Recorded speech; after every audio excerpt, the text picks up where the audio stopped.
falando sobre a ludoterapia, né? A minha palestra de hoje é falando sobre ludoterapia, o brincar como via de acesso à experiência emocional.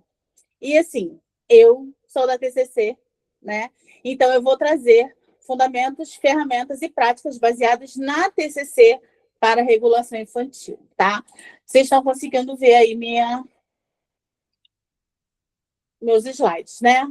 Eu vou mudar aqui, então eu não vou conseguir ver todo mundo, mas qualquer coisa, mas no final também a gente vai abrir para perguntas, se vocês quiserem perguntar alguma coisa, tá bom? Então vamos lá, vamos começar. Vamos falar um pouquinho desse paradigma da comunicação, né? Porque todo comportamento da criança quer dizer uma comunicação, né? O adulto, quando ele tem um conflito interno, ele tem o cérebro desenvolvido, tem a fala articulada e tem a terapia verbal. Ele consegue explicar o que está acontecendo com ele, né? Já a criança não. A criança, quando ele tem um conflito interno, o cérebro está em desenvolvimento, ele ainda não está desenvolvido, né? Então, ele usa o brincar como ação, como símbolo. E o brincar leva para ludoterapia, que é dali que a gente vai puxar tudo o que a gente precisa entender o que está acontecendo com aquela criança, né?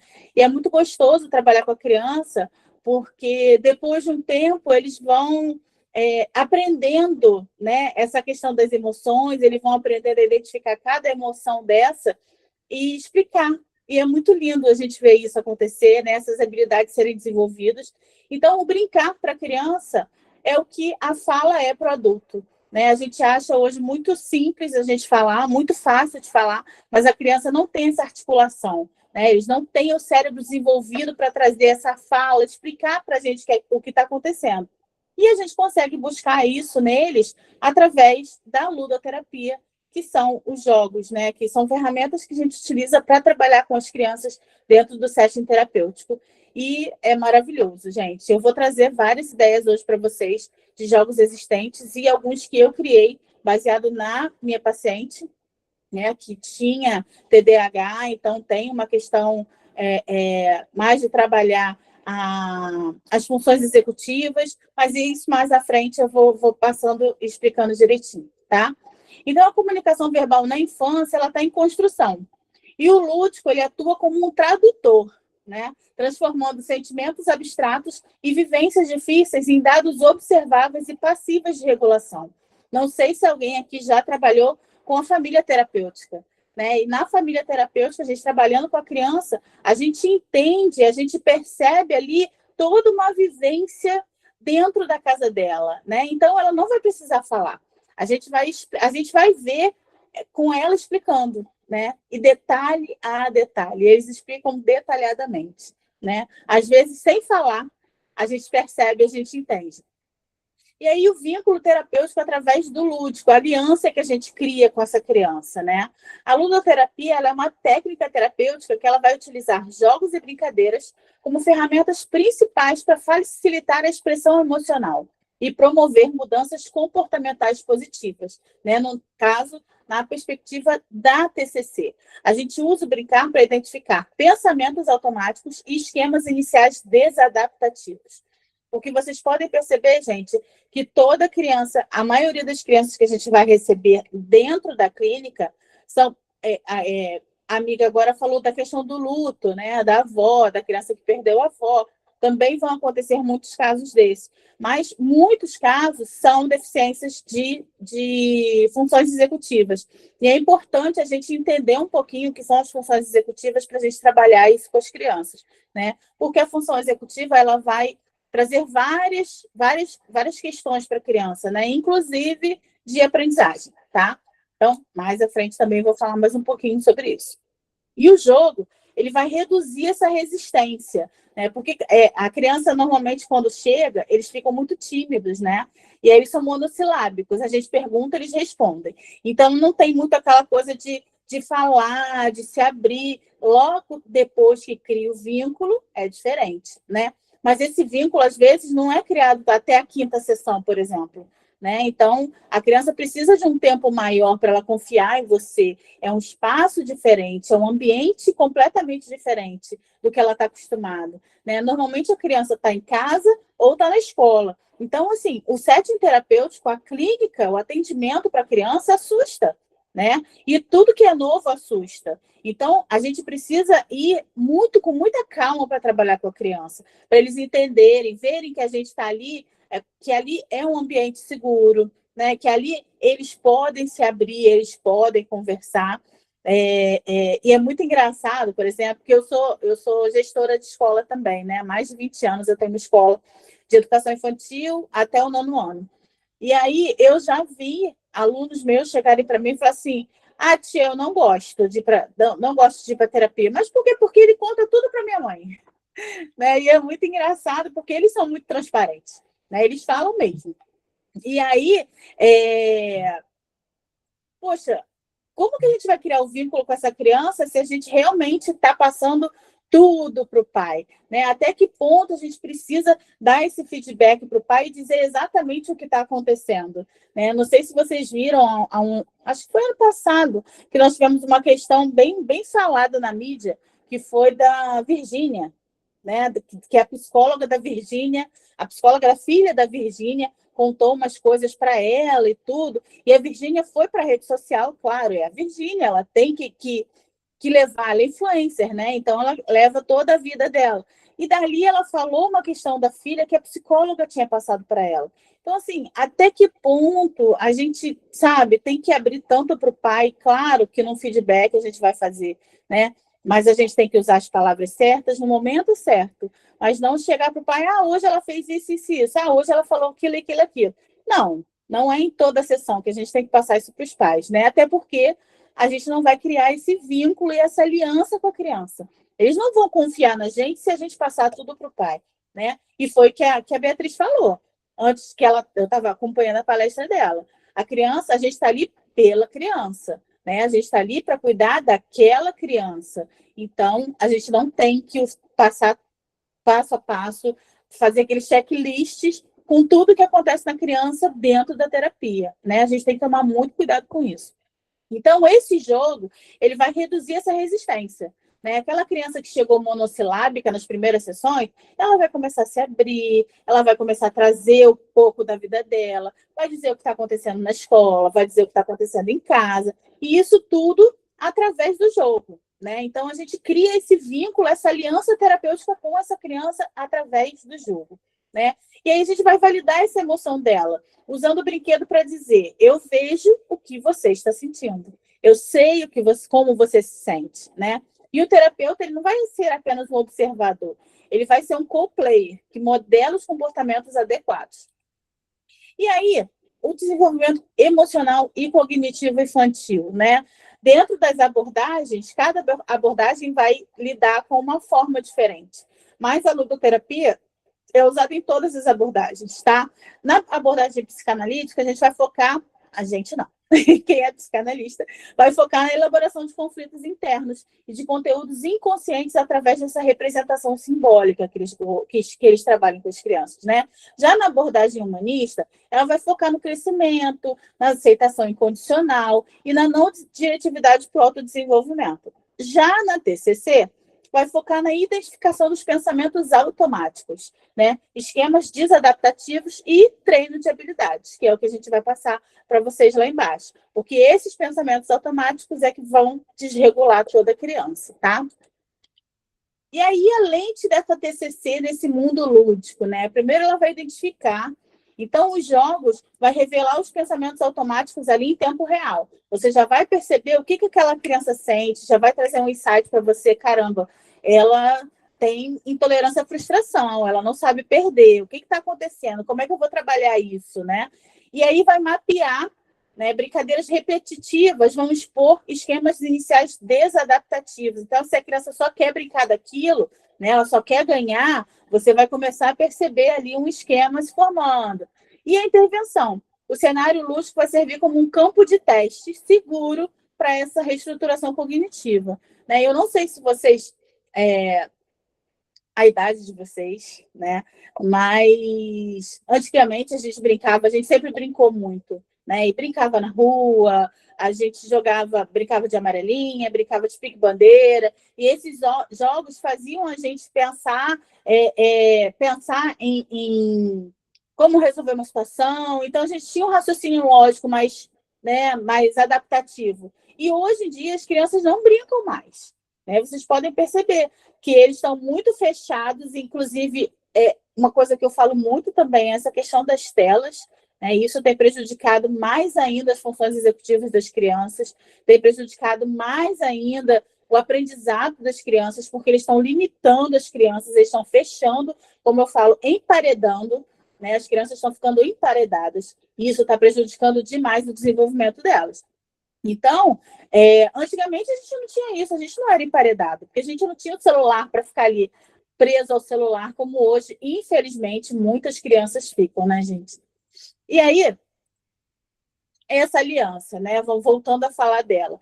A gente não pode nem um observador distante que só anota sem interagir com a criança em momento nenhum, nem aquele ditador autoritário que só vai ditar as regras, que são regras rígidas, e vai deixar a criança jogando. Né? A gente tem que estar no meio, a gente tem que ser esse equilíbrio aí, né? Para redução de resistência. O jogo colaborativo vai criar uma base segura e vai dissolver as defesas da criança. Ela vai começar a se abrir com você, porque ela está percebendo que você está ali, que você não está ali competindo, né? Que você está ali colaborando com ela. Isso é importante.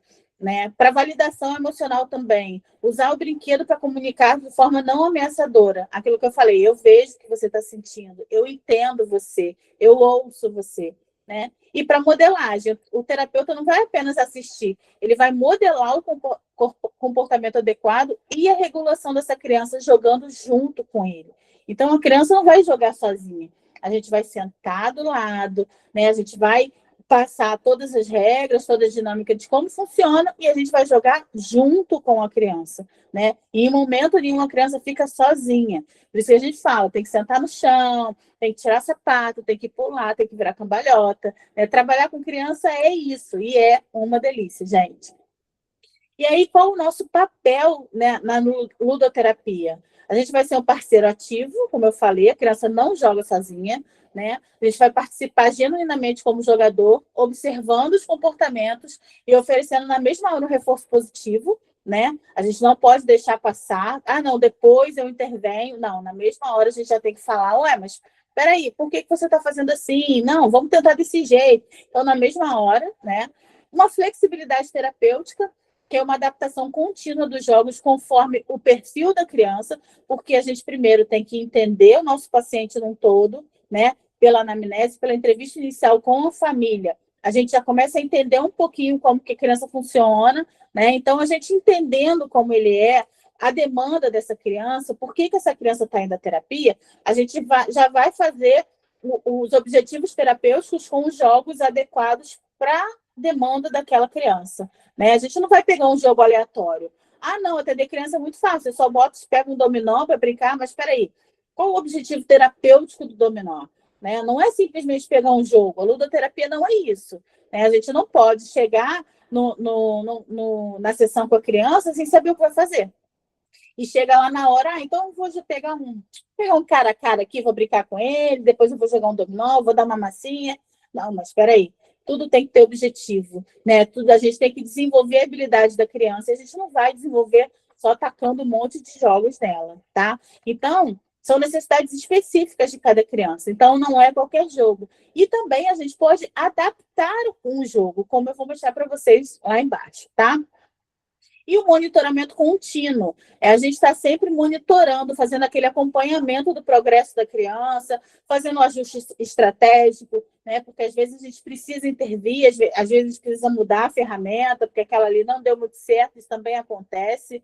Né? A gente faz um negócio lindo, maravilhoso, quando chega na sessão, a criança não deu a mínima. Não gostou, não se identificou. Então, caramba, então eu não posso mais usar esse jogo que não foi legal para ele ou para ela. Então, eu vou pensar numa outra estratégia para a próxima sessão. Isso pode acontecer e está tudo bem.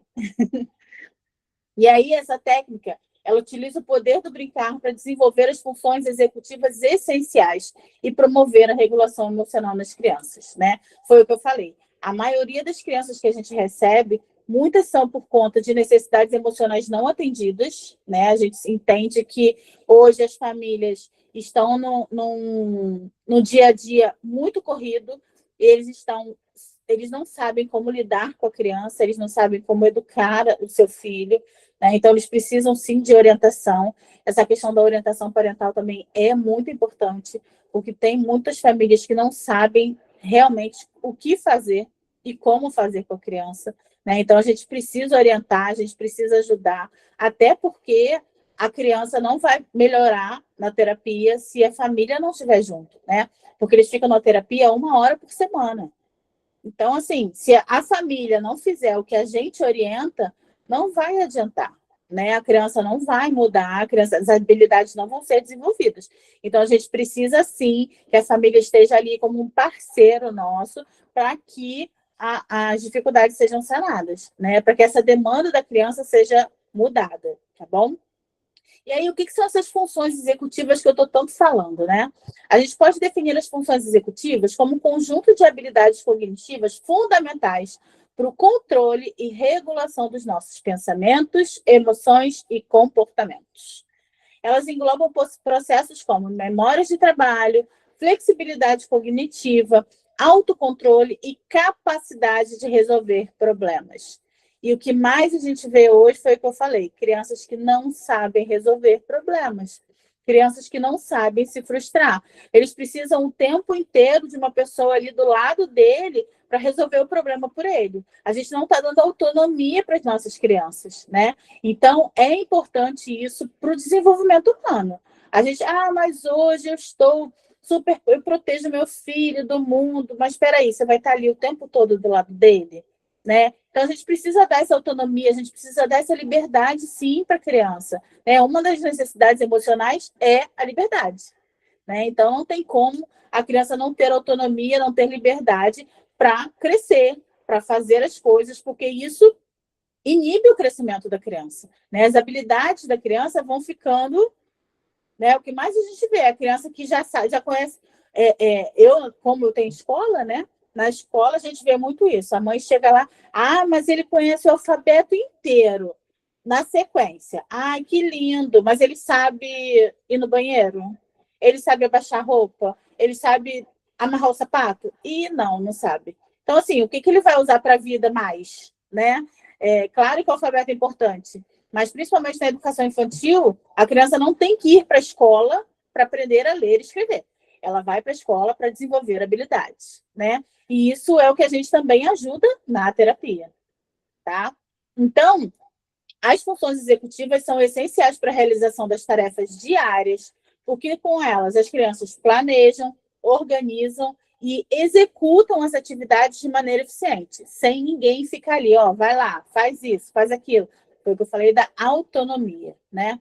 E elas são cruciais no aprendizado, ajudando os indivíduos a estabelecerem prioridades, tomarem decisões e gerenciarem suas emoções em situações de estresse, que também pouco tem acontecido. Né? Foi o que eu falei. Numa frustração, numa situação de estresse, as crianças não sabem o que fazer, porque eles não sabem nomear as emoções e os sentimentos. E na terapia, a gente ensina isso para eles de uma maneira lúdica, né? Através da ludoterapia, a gente ensina isso para as crianças.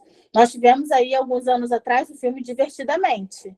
Então, assim, é uma coisa maravilhosa, é uma ferramenta maravilhosa que a gente também pode usar na terapia, né? A gente trazer recortes do filme, a gente trazer partes do filme, que aquele filme é delicioso, eu amo, né? Então, assim, eu utilizo nas minhas sessões com as crianças, utilizo na escola com as crianças, a gente faz a oficina das emoções, e as crianças precisam entender, né? Saber como definir as emoções, porque isso faz parte de regular. Né? Ele não vai regular uma emoção se ele não entende dela, se ele não sabe o que é aquilo que ele está sentindo. Né? E aí o nosso arsenal, né? O que é esse arsenal aí clínico que a gente precisa ter para atender a criança, para criar esse vínculo emocional, né? São materiais de externalização, que é massinha, giz de cera, cola colorida, lápis de cor, né? Canetinha, porque ali eles vão dar forma física a sentimentos internos abstratos. Então, assim, o que está na cabecinha dele, ele vai conseguir jogar para o papel, né? E, gente, sai muita coisa, sabe? A gente aprende muito, a gente vê muito da criança através dos desenhos, tá? Tem, inclusive, cursos ensinando a gente como interpretar o desenho infantil, né? Por conta disso, porque se a criança está desenhando só com cores escuras, o que está acontecendo? Né? Isso não é muito legal. Vamos intervir, vamos tentar dar um amarelo, dar um verde, para ele ver. Não, só quero preto, só quero cinza. Opa, já acende uma luzinha. Né? Então, assim, é importante a gente entender também um pouquinho, tá? E aí a construção de cenários. Foi o que eu falei também, são casinhas que a gente trabalha, né? A família terapêutica é maravilhosa para isso, porque a gente vai representar tridimensionalmente esses conflitos familiares, né? Ali a gente vai entender como essa família vive, como é essa criança dentro dessa família, né? Uma vez uma paciente minha desenhou a família toda no andar de baixo e ela lá no cantinho, no andar de cima, né? Então, assim, essa distância que está dessa família, né? O que aconteceu? Por que eles estão tão distantes? Então, a família terapêutica é por isso, né? A gente vai trabalhar muito com isso. Na Gestalt terapia também utiliza-se muito nos experimentos os bonecos, né? Então, também pode fazer essa construção de cenários, tá? E aqui são os treinos de habilidades, os roleplay, né? São simulação de interações sociais e resolução de problemas. Então, a gente vai trazer bonecos de diferentes tamanhos, e aí vai falar, mas o que está acontecendo aqui? Por que ele quer bater no outro? Ele se sente maior e tal. Então, através desse roleplay, desse treino de habilidades, a gente vai entendendo também, perdão, o que acontece com a criança, né? E os jogos propriamente em si, né? Jogo de dama, jogo de xadrez, jogo de carta, eles adoram Uno, aqueles de trilha, né? Então, esses jogos são excelentes para trabalhar impulso, né? Para eles aprenderem a trabalhar com regras, vai trabalhar tolerância, frustração, respeito a regras e espera. Porque as crianças também hoje, gente, não sabem esperar, né? Eles querem ser os primeiros e só eles, e só eles. Então, nesses jogos, né, em si, a gente vai trabalhar isso com as crianças, eles vão aprender tudo isso. E agora vamos lá, que eu acho que eu amo falar sobre isso, né? E eu amo trazer isso para vocês, que são as ideias de recursos. Esses recursos aqui eu criei, tá? Deixa eu ver se eu consigo me ver aqui na câmera para mostrar para vocês.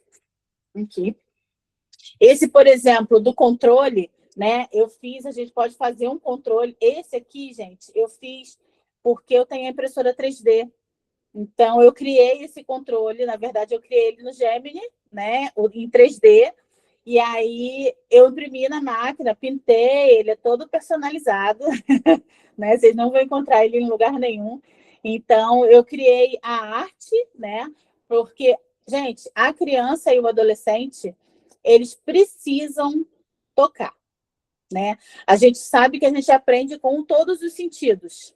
E o sentido principal para a criança aprender, antigamente era muito engraçado, porque a minha avó, por exemplo, falava assim: tira a mão, a gente vê com o olho, a gente não vê com a mão, né? Mas hoje a neurociência já trouxe uma visão diferente. A gente entende sim que a criança precisa tocar para aprender. Então é importante que essas ferramentas sejam palpáveis, tá? Para a criança brincar, para a criança jogar no chão, para a criança entender. Então, assim, não pode ser também muito frágil, né? Porque pode cair, pode rasgar. Então, é importante que os materiais sejam materiais mais rígidos, né? Não seja coisa que possa rasgar. Eu faço também tudo plastificado, eu plastifico algumas coisas, e aí é importante que eles tenham, que eles peguem, tá bom? Então, por exemplo, o controle remoto emocional. Ele vai ensinar a criança sobre as coisas que ele pode e não pode controlar, né? Porque às vezes ele fala, mas fulano não quer brincar comigo. Opa, peraí, vamos pegar o controle. Será que você pode controlar o que o outro quer fazer? Né? Então, assim, aí ele já vai parar, já vai pensar, e caramba, é verdade, né? Então, eu não posso controlar isso. Então, ele já vai começar a desenvolver essa autonomia emocional, tá?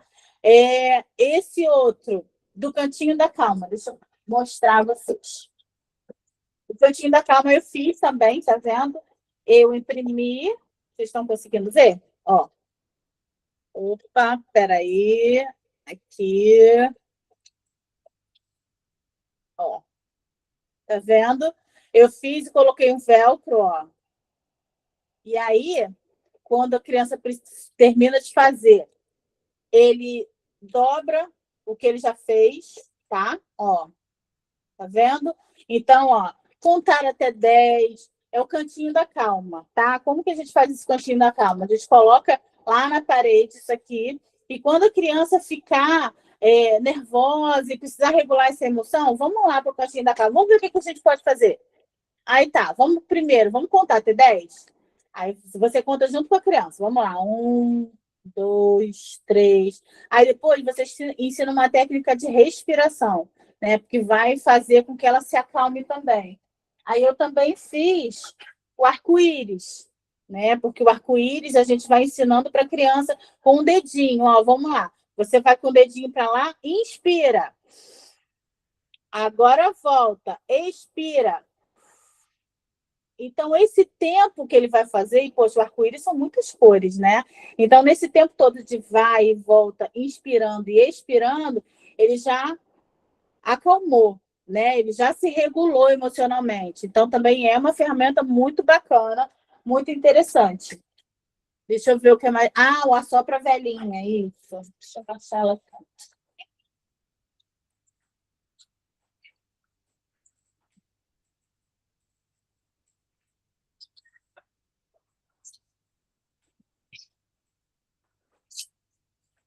Aqui.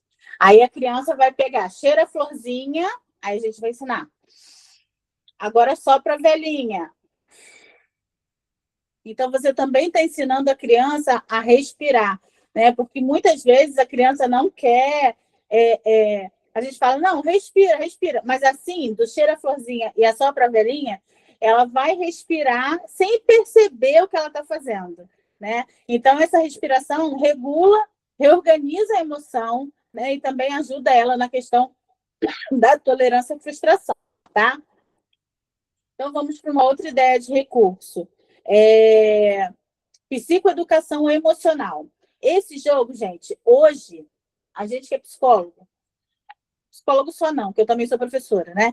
Então, a gente que é professor, que é psicólogo e trabalha com crianças, a gente usa muito a IA, né? Então, por exemplo, esse desenho aqui do termômetro das emoções, a IA que fez para mim, né? Eu falei para ela o que eu queria, como eu queria, e ela criou, né? Essa imagem da missão regulação. E como que funciona a missão regulação? Nós temos aqui, deixa eu voltar para ver se vocês estão me vendo.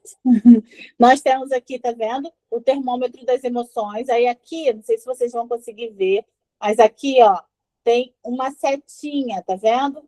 Que ela passeia por todas as emoções. Ó, ó. E aí, eu criei um joguinho que no jogo ele tem os desafios, né?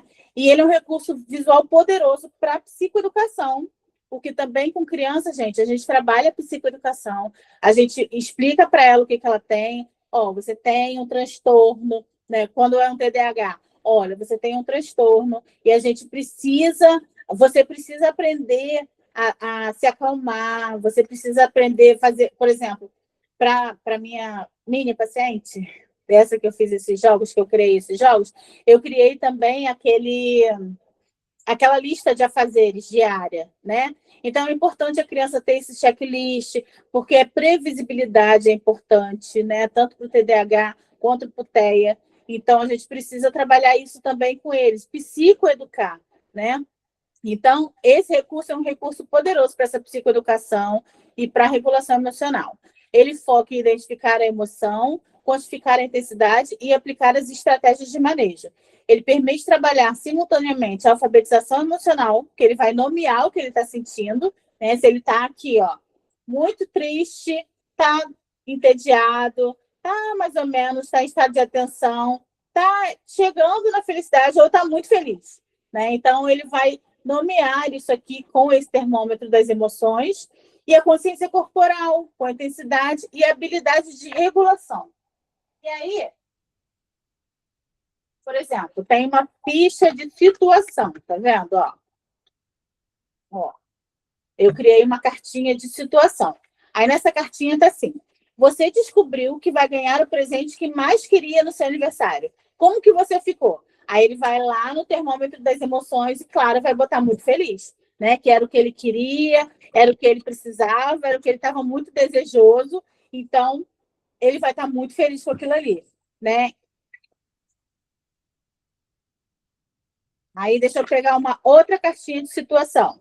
É um domingo chuvoso e você já assistiu a todos os seus desenhos e não tem nada para fazer. Quer dizer, a criança está ali entediada, né? Então, essa é a carta de situação. Aí ele vai na carta de estratégia. Aí ele vai pegar aqui uma estratégia que ele pode fazer. O que ele pode fazer? Falar para o adulto de confiança exatamente o que está sentindo, usando a frase: eu me sinto entediado quando está chovendo e eu não tenho mais nada para fazer. Né? Por exemplo, da carta de situação que ele pegou. Então, são várias estratégias que a gente vai ensinando e vai psicoeducando essa criança. Por exemplo, uma outra situação.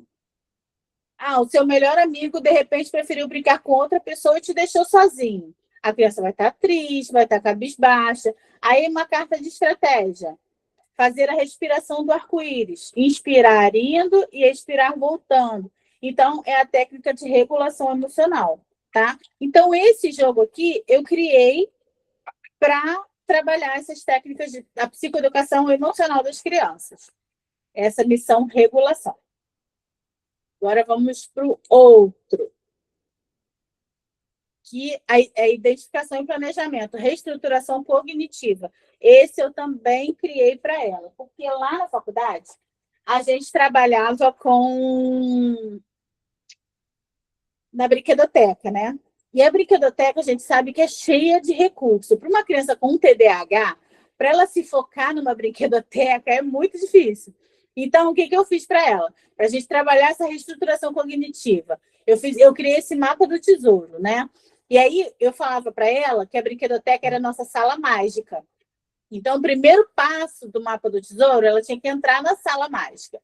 Aí, depois, o segundo passo, ela ia para perto dos livros.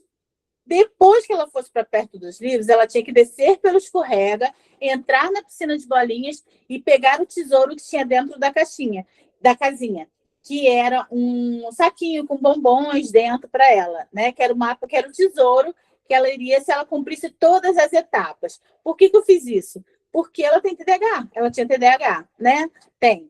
E aí ela precisava aprender a seguir passo a passo para chegar a um objetivo, né? Para alcançar o objetivo. A gente sabe que criança com TDAH, ela não consegue seguir o passo a passo, ela tem dificuldade, né? Então, eu precisei mostrar para ela o mapa do tesouro, criar de uma maneira lúdica por coisas que ela já estava vivenciando, que era a brinquedoteca, né? Para ela poder fazer. E aí, então, pensou nos passos, a criança identificava todos os passos necessários para alcançar o tesouro, desenvolvendo um pensamento sequencial.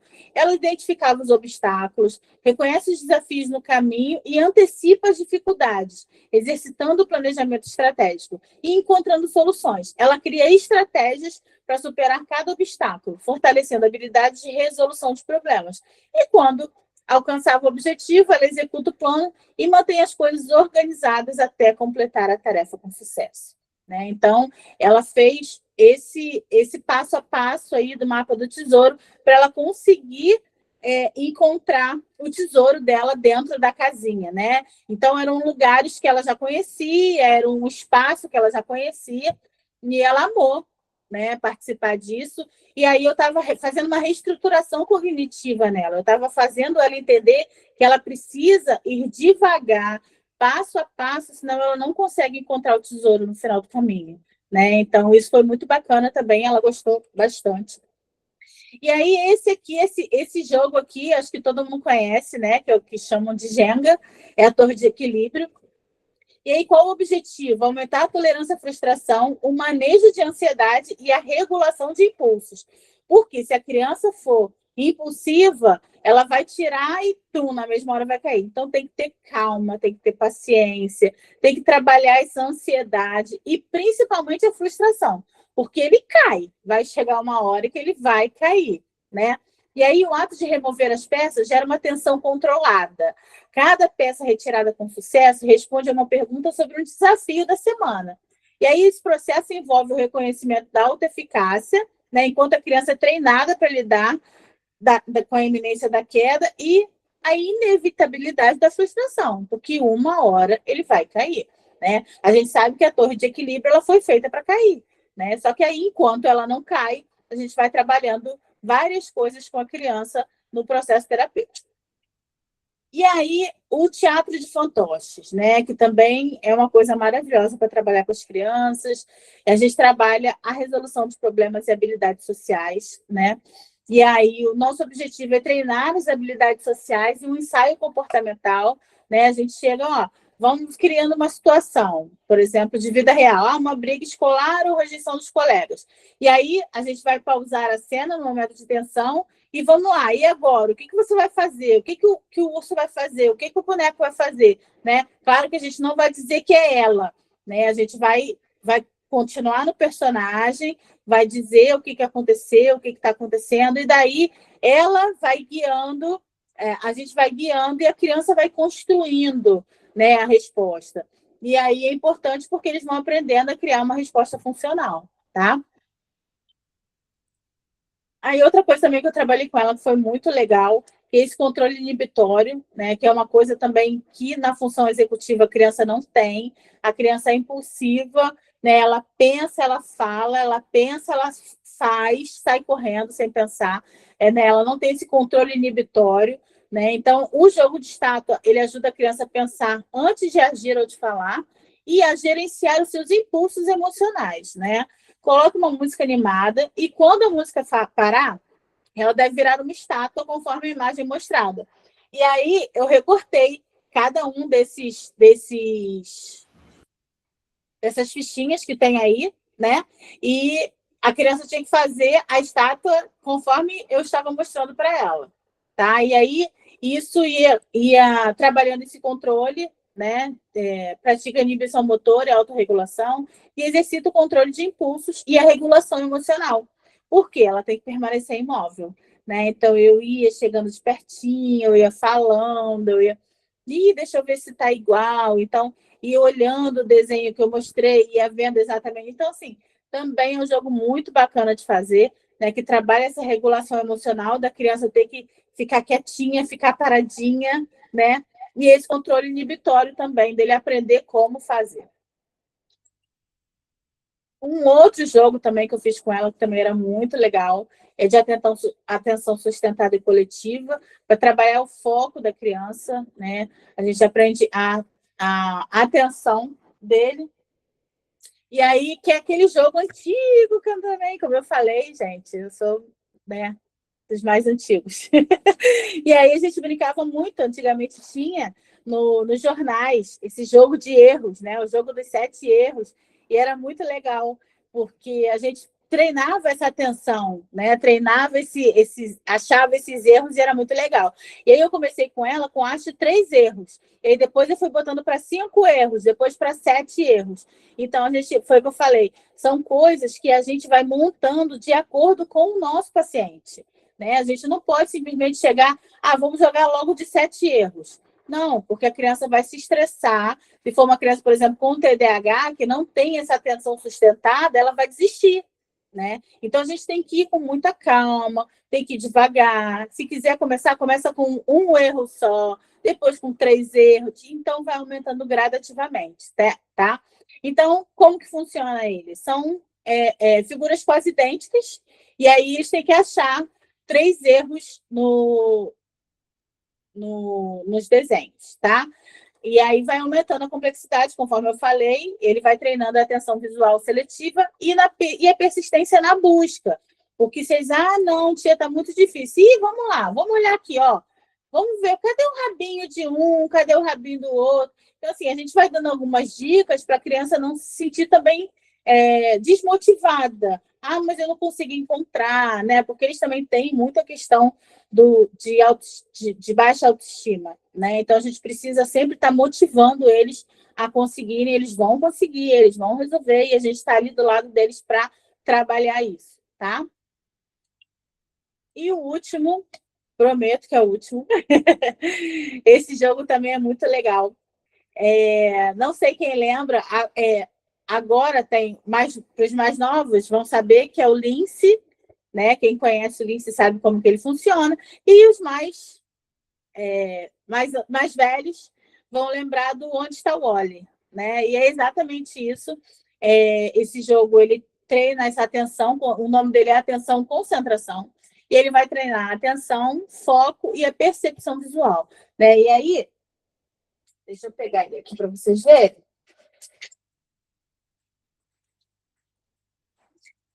Tem várias fichas, tá vendo? Olha. Essa aqui, ai, não dá para, não tá dando para ver.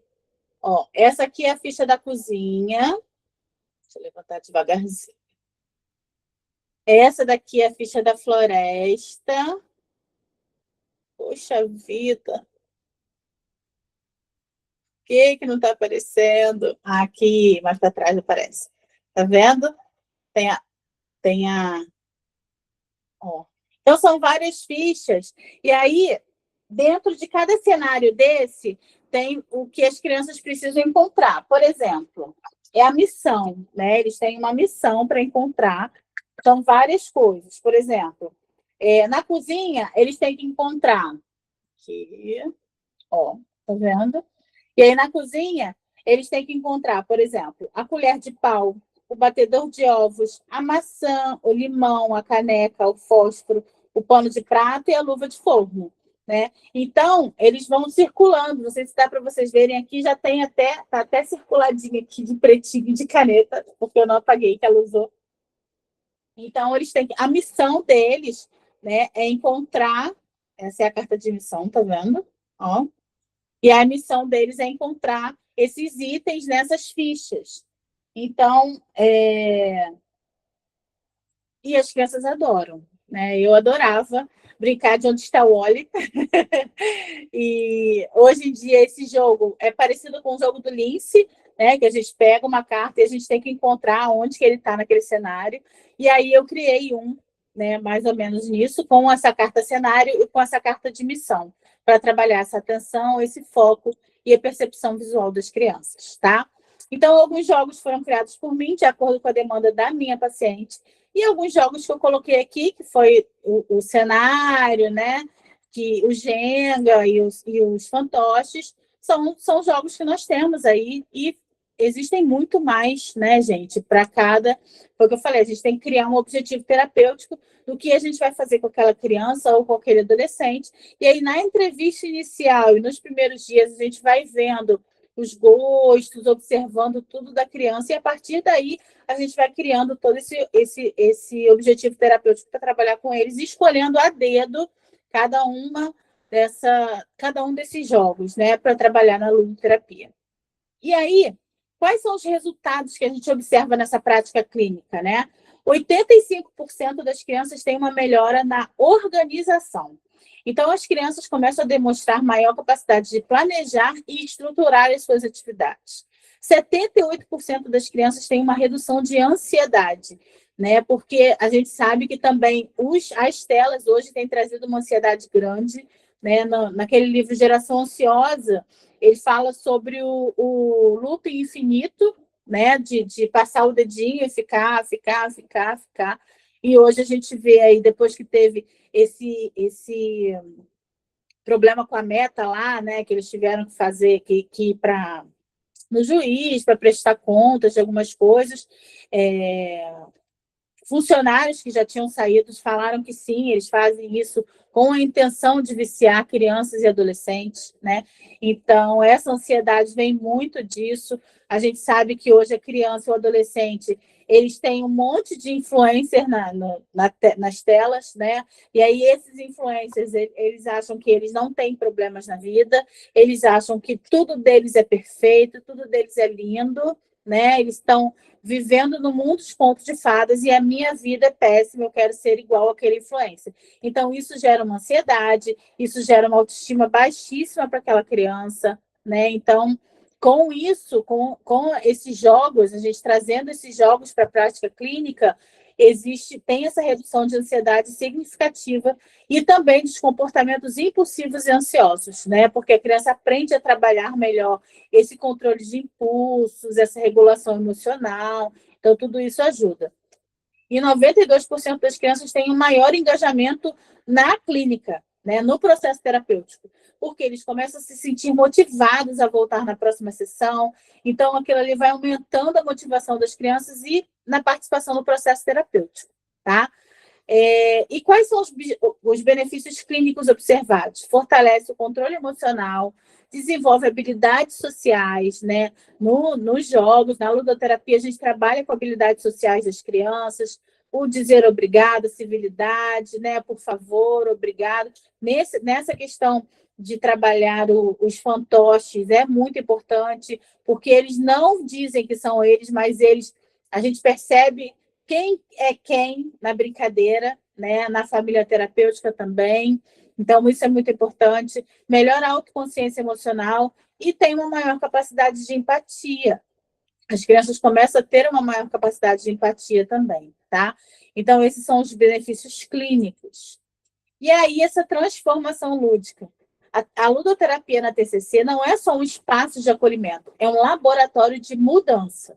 A criança vai pegar o problema, que para ela é puramente abstrato, invisível e assustador, e vai transformar em algo concreto, visível, manejável. Foi o que eu falei. Por isso que essas ferramentas, esses instrumentos, a gente precisa, de alguma forma, trazer para o pautável, né? Para o manejável. É importante que eles vejam, que eles toquem, né? Para poder treinar essas habilidades. A gente é assim, né, gente? A gente gosta de sentir, de pegar. Então, por que a criança não iria gostar, né? Mais ainda, eles gostam. E a conclusão é que o lúdico não expressa somente a dor. Ele organiza e reestrutura a mente infantil, né? Então, a gente precisa trazer esse lúdico para as nossas sessões, né? Porque na fala, a gente não consegue muita coisa, né? A criança não sabe. Esses dias eu fiz um post lá no meu Instagram falando sobre isso, que a criança não te chama para conversar, ela te chama para brincar, né? Quando a criança está com um problema, ela não te chama para conversar, ela te chama para brincar. E naquela brincadeira, você vai perceber tudo que está envolvendo a problemática da criança, tudo que está trazendo aquela criança ali no seu consultório, tá? Então é isso, gente. Já acabei. Acho que eu falei rápido demais, não sei. Né? E eu sou Renata Oliveira. O meu Instagram é esse aí, Psi Renata Oliveira. Sou psicóloga, sou gestora escolar há 20 anos. Tenho uma escola há 20 anos. Sou neuropsicopedagoga, especialista em educação infantil e orientadora parental. Então, acho que eu falei bastante coisa. E eu quero saber se vocês agora querem falar alguma coisa, querem fazer alguma pergunta. Que bom que vocês gostaram, fico muito feliz. Que bom, gente. Adorei também estar aqui. Eu adoro estar aqui com vocês, eu adoro fazer parte da Startup Psi, né? E eu acho que isso é incrível,